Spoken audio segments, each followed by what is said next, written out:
आज हम सब मजदूर मिलकर एक ऐसी इमारत बना रहे हैं जिसे दुनिया कभी नहीं भूल पाएगी। ताजमहल। हम मजदूर हैं और आज हम सिर्फ काम नहीं कर रहे हैं, हम इतिहास बना रहे हैं। ताजमहल हमारी मेहनत की पहचान बनेगा। वीडियो को लाइक, शेयर और सब्सक्राइब जरूर करें और द कैरियर कमरेड को भी फॉलो करना ना भूलें। एक ऐसी इमारत जिसे दुनिया पहचानती तो है, लेकिन जिसकी पूरी कहानी मोहब्बत, जुनून और हजारों इंसानों की मेहनत से लिखी गई है। आइए आज ताजमहल की उस अमर दास्तान की गहराइयों में उतरते हैं। ये कहानी शुरू होती है एक बादशाह के वादे से। एक ऐसा वादा जो पत्थर पर उकेरा गया, हमेशा हमेशा के लिए। ये सिर्फ एक इमारत नहीं, बल्कि एक शहंशाह की अपनी बेगम से की गई एक गहरी दिली शपथ की कहानी है। इस कहानी की धुरी हैं 17वीं सदी के मुगल शहंशाह शाहजहां और उनकी जान से अजीज बेगम मुमताज महल। देखिए, मुमताज महल सिर्फ एक रानी नहीं थी, वो तो शाहजहां की हमराज थीं, उनकी सबसे बड़ी सलाहकार। जंग के मैदान से लेकर शाही दरबार के हर फैसले तक वो हमेशा उनके साथ थी। उनका रिश्ता महज पति पत्नी का नहीं, एक गहरी साझेदारी का था, एक मजबूत भावनात्मक जुड़ाव का। मगर फिर साल 1631 में वक्त ने एक ऐसा मोड़ लिया जिसने सब कुछ बदल दिया। अपने 14वें बच्चे को जन्म देते हुए मुमताज महल हमेशा के लिए चली गईं। इस सदमे ने बादशाह को अंदर तक झकझोर दिया। कहते हैं कि वो इतने गहरे गम में डूब गए कि दुनिया से ही मुंह मोड़ लिया था। और उसी गहरे अथाह दुख की कोख से एक ख्वाब ने जन्म लिया। एक ऐसा ख्वाब जो इतिहास की सबसे हसीन इमारतों में से एक बनने वाला था। शाहजहां ने तय किया वो अपनी बेगम के लिए एक ऐसा मकबरा बनवाएंगे जो उनकी मोहब्बत को दुनिया के आखिर तक जिंदा रखेगा। तो बस उस ख्वाब की बुनियाद रख दी गई। 1631 में मुमताज गुजरी और बादशाह ने अपना वादा निभाने का सफर शुरू कर दिया। 1632 में तामीर का काम शुरू तो हुआ, पर यह कोई मामूली काम कहाँ था। इस एक ख्वाब को सच होने में पूरे 22 साल लग गए और 1653 में जाकर यह मुकम्मल हुआ। इस ख्वाब को जमीन पर उतारने के लिए दुनिया के सबसे बेहतरीन हुनरमंदों को इकट्ठा किया गया।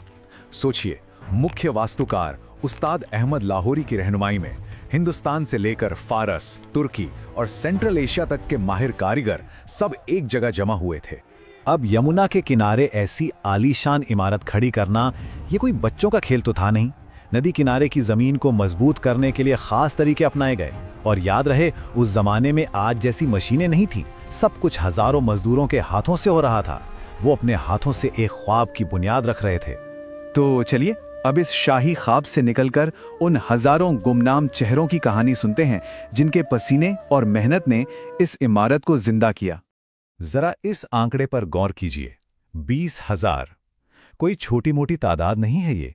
करीब 20,000 मजदूर, कारीगर, संगतराश इस एक काम को पूरा करने में जुटे थे। ये सिर्फ एक नंबर नहीं, ये उस काम के पैमाने की गवाही देता है। लेकिन इस बेमिसाल खूबसूरती के पीछे एक स्याह हकीकत भी है। मजदूरों के पास आज की तरह कोई सेफ्टी के इंतजाम नहीं थे। वो कड़ी धूप और खतरनाक हालात में काम करते थे। न जाने कितनी चोटें लगी होंगी, कितनों ने तो अपनी जान तक गंवा दी। ये सिर्फ मेहनत नहीं, ये बरसों के त्याग और बलिदान की दास्तान है। और वो दूध जैसा सफेद संगमरमर वो राजस्थान के मकराना से लाया गया था, सैकड़ों किलोमीटर दूर से। जरा सोचिए, उस जमाने में बिना आज की गाड़ियों के इतने वजनी पत्थर इतनी दूर से लाना कितनी बड़ी, कितनी मुश्किल चुनौती रही होगी। तो इस महायज्ञ में सबसे बड़ा हिस्सा तो आम मजदूरों का ही था, लेकिन उनका साथ दे रहे थे 1000 से भी ज्यादा हाथी जो भारी भरकम पत्थर उठाते थे। और फिर थे वो माहिर कारीगर जिनकी उंगलियां पत्थर पर जादू करती थीं। ये इंसान और जानवर की मिलीजुली ताकत का ही नतीजा था। और जब वो सारी मेहनत रंग लाई तो पत्थर में एक ऐसी नज्म लिखी गई जिसे आज दुनिया ताजमहल कहती है। चलिए अब इसकी कला और बनावट पर नजर डालते हैं। ताजमहल की सबसे बड़ी खूबी जानते हैं क्या है? ये फारसी और हिंदुस्तानी कला का एक खूबसूरत संगम है। जैसे दो अलग अलग धुनें मिलके एक नया संगीत बनाती हैं, वैसे ही यहां आपको फारसी अंदाज के बड़े बड़े गुंबद दिखेंगे, तो वहीं हिंदुस्तानी कारीगरी वाली खूबसूरत छतरियां और नक्काशी भी। और यही मेल इसे सबसे अलग बनाता है। इसकी हर दीवार, हर कोना जैसे कोई कहानी सुनाता है। संगमरमर पर हाथ से तराशे गए फूल, जिन्हें बेशकीमती पत्थरों से सजाया गया है। ये काम इतना महीन था, इतना बारीक कि एक एक नक्शा बनाने में कारीगरों को महीने बल्कि कभी-कभी तो साल लग जाते थे। तो 22 साल का वो लंबा सफर, वो मोहब्बत, वो मेहनत आज दुनिया के लिए क्या बन चुकी है? इस स्मारक का असली मतलब क्या है? 22 साल। सोचिए, एक बादशाह के गम को पत्थर की एक अमर शक्ल देने में पूरे 22 साल लगे। ये सिर्फ वक्त नहीं है, ये उस सब्र और लगन की कहानी है जो इस इमारत की हर ईंट में बसी है।